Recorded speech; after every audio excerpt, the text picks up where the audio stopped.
9월 20일 오늘의 말씀은 출애굽기 18장 1절에서 12절입니다. 모세의 장인이며 미디안 제사장인 이드로가 하나님이 모세에게와 자기 백성 이스라엘에게 하신 일, 곧 여호와께서 이스라엘을 애굽에서 인도하여 내신 모든 일을 들으니라. 모세의 장인 이드로가 모세가 돌려보냈던 그의 아내 십보라와 그의 두 아들을 데리고 왔으니 그 하나의 이름은 게르솜이라. 이는 모세가 이르기를 내가 이방에서 나그네가 되었다 하미요, 하나의 이름은 엘리에셀이라. 이는 내 아버지의 하나님이 나를 도우사 바로의 칼에서 구원하셨다 함이더라. 모세의 장인 이드로가 모세의 아들들과 그의 아내와 더불어 광야에 들어와 모세에게 이르니 곧 모세가 하나님의 산에 진친 곳이라. 그가 모세에게 말을 전하되 내 장인 나 이드로가 내 아내와 그와 함께한 그의 두 아들과 더불어 내게 왔노라. 모세가 나가서 그의 장인을 맞아 절하고 그에게 입맞추고 그들이 서로 문안하고 함께 장막에 들어가서 모세가 여호와께서 이스라엘을 위하여 바로와 애굽 사람에게 행하신 모든 일과 길에서 그들이 당한 모든 고난과 여호와께서 그들을 구원하신 일을 다 그 장인에게 말하매 이드로가 여호와께서 이스라엘에게 큰 은혜를 베푸사 애굽 사람의 손에서 구원하심을 기뻐하여 이드로가 이르되 여호와를 찬송하리로다. 너희를 애굽 사람의 손에서와 바로의 손에서 건져내시고 백성을 애굽 사람의 손 아래에서 건지셨도다. 이제 내가 알았도다.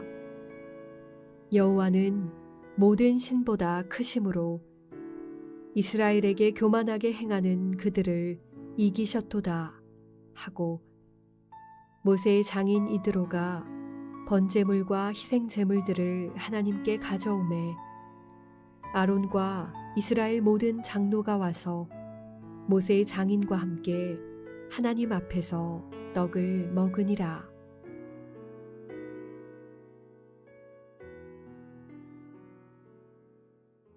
본문은 모세의 장인 이드로가 모세의 아내 십보라와 두 아들을 데리고 모세에게 찾아온 이야기를 전합니다.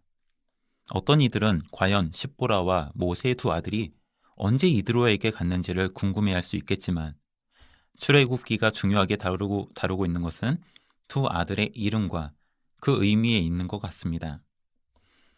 첫째 아들의 이름은 게르솜이고 둘째 아들의 이름은 엘리에셀입니다. 게르솜은 내가 이방에서 나그네가 되었다입니다. 그리고 엘리에셀은 내 아버지의 하나님이 나를 도우사 바로의 칼에서 구원하셨다를 뜻합니다. 어찌 보면 모세의 삶에서 굵직한 사건들을 두 아들의 이름에서 찾을 수 있는 것은 당연한 것 같습니다. 모세의 두 아들에 대한 관심을 뒤로하고 본문은 이드로의 이야기가 계속 전개됩니다. 모세는 오랜만에 얼굴을 보게 된 장인 이드로에게 지금까지 자신에게 일어났던 일들을 이야기합니다. 1절에서 여호와께서 이스라엘을 애굽에서 인도하여 내신 모든 일에 대해서 언급하는데 비슷한 표현이 8절과 9절에서도 나타납니다. 이것이 모세가 경험한 일인 것입니다. 모세 이야기를 들은 이드로의 반응은 이렇습니다. 이제 내가 알았다. 여호와는 모든 신보다 크시다. 이스라엘에게 교만하게 행하는 그들을 이기셨다. 모세가 경험한 모든 일들이 하나님의 이야기로 가득 차 있었던 것입니다. 여기서 우리가 주목해 봐야 할 점이 있다면 본문이 보여주려는 모세의 아들들의 이름이 이스라엘을 애굽에서 인도하신 하나님의 이야기와 어떻게 관련이 있는지입니다. 우리는 두 아들의 이름이 모세의 삶에 대한 추억에서 비롯되었다고 생각하기 쉽지만 본문은 오히려 이스라엘이 이방에서 나그네가 되었음을 게르솜의 이름을 통해서 보여줍니다.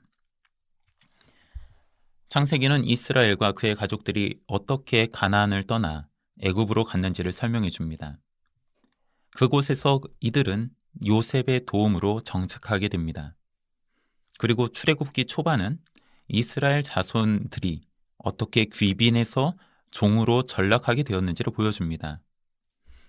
귀빈해서 종으로 전락한 이야기가 안타깝지만 사실 그들은 귀빈이라 할지라도 처음부터 나그네로 애굽에 갔던 것입니다. 그리고 종의 신분으로 바뀌면서 더 힘든 삶을 살아야 했던 것이지요. 어찌되었든 그들은 애굽에서 늘 나그네 신분이었던 것입니다. 오늘 본문의 시점에서 본다 해도 이스라엘은 아직도 나그네입니다. 비록 애굽을 탈출하였기에 종의 신분에서 벗어나 자유민이 되었다 해도 그들은 아직도 광야를 떠도는 나그네입니다.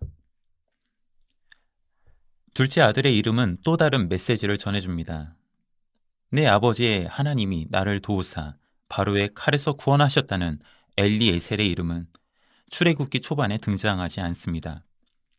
모세가 미디안을 떠나 애굽으로 갈 때 아들들을 데리고 출발했기에 그 당시에 엘리에셀이 있었을 것으로 추정해 볼 수 있지만 정작 그의 이름이 나타난 것은 오늘 본문입니다. 엘리에셀이란 이름의 의미는 이스라엘의 상황에 비춰봐도 무방합니다. 이스라엘 백성은 바로의 칼을 피해 도망쳤습니다. 그러나 그것은 하나님의 도움이 없이는 불가능한 일이었습니다. 따라서 하나님께서 이스라엘을 도우셔서 바로의 칼에서 구원하셨음을 엘리에셀의 이름에서 우리는 함께 생각해 볼 수 있습니다. 이처럼 모세의 삶에서 중요했던 사건들이 마치 데칼코마니처럼 이스라엘 민족의 이야기 속에서 나타나는 것입니다. 이것을 발견하도록 한 이가 바로 이방인인 이드로입니다. 그리고 그 이드로를 통해서 우리는 하나님이 얼마나 큰 분이신지를 알게 됩니다. 여러분은 혹여 스스로를 게르솜, 즉 나그네로 여겨본 적이 있으십니까? 우리가 이 땅에서 어떤 모습으로 살아간다 해도 우리는 나그네에 불과합니다. 부유하면 부유한 나그네일 뿐이며 가난하면 가난한 나그네일 뿐입니다. 지위가 높다 해도 나그네, 지위가 낮다 해도 나그네일 뿐입니다. 잠시 이 땅에서 살다 갈 나그네일 뿐입니다. 물론 나그네의 삶이 호락호락하지 않습니다. 그러한 순간에 우리는 엘리에셀, 즉 곁에서 우리를 도우시고 구원하시는 하나님을 발견하게 될 것입니다. 어쩌면 우리가 경험했지만 미처 깨닫지 못하고 지나간 시간들 속에 하나님의 구원하심은 이미 있었는지도 모릅니다. 어쩌면 우리가 경험하게 될 미지의 시간 속에 하나님은 우리를 구원하실지도 모릅니다. 어찌되었든 우리는 그 순간을 잘 모를지도 모릅니다. 그러나 우리의 삶의 이야기가 언제 누군가에게 하나님이 하신 일로 설명될 날이 올 것입니다. 모세의 삶의 이야기가 이드로에게 그랬던 것처럼 이스라엘의 삶의 이야기가 오늘 그리스도인에게 그런 것처럼 오늘 우리의 이야기가 훗날 누군가에게 하나님이 하신 일로 전해질 날이 올 것을 기대합니다. 기도하겠습니다. 주님, 이 땅에서 나는 잠시 왔다 가는 나그네입니다. 하나님 나라를 꿈꾸며 이 땅을 살아가는 나그네일 뿐입니다. 힘없고 연약한 존재임을 고백합니다. 그래서 이런 나에게 도움을 주시는 주님을 기대합니다. 주님의 구원하심을 경험하게 하옵소서. 그리고 그 고백이 누군가에게 하나님이 하신 일을 볼 수 있는 계기가 되기를 소망합니다. 예수님의 이름으로 기도합니다. 아멘. 나는 죽었습니다. 제가 주인이 아니고 예수님이 저의 주인이십니다. 예수님은 십자가에서 죽으시고 부활하셨습니다. 부활하신 예수님을 가슴으로 만나서 따라가며 간증합니다. 사랑하는 가족과 함께 영광스런 승리를 노래합니다. 나는 죽었습니다. 제가 주인이 아니고 예수님이 저의 주인이십니다. 예수님은 십자가에서 죽으시고 부활하셨습니다. 부활하신 예수님을 가슴으로 만나서 따라가며 간증합니다. 사랑하는 가족과 함께 영광스런 승리를 노래합니다. 나는 죽었습니다. 제가 주인이 아니고 예수님이 저의 주인이십니다. 예수님은 십자가에서 죽으시고 부활하셨습니다. 부활하신 예수님을 가슴으로 만나서 따라가며 간증합니다. 사랑하는 가족과 함께 영광스런 승리를 노래합니다. 나는 죽었습니다. 제가 주인이 아니고 예수님이 저의 주인이십니다. 예수님은 십자가에서 죽으시고 부활하셨습니다. 부활하신 예수님을 가슴으로 만나서 따라가며 간증합니다.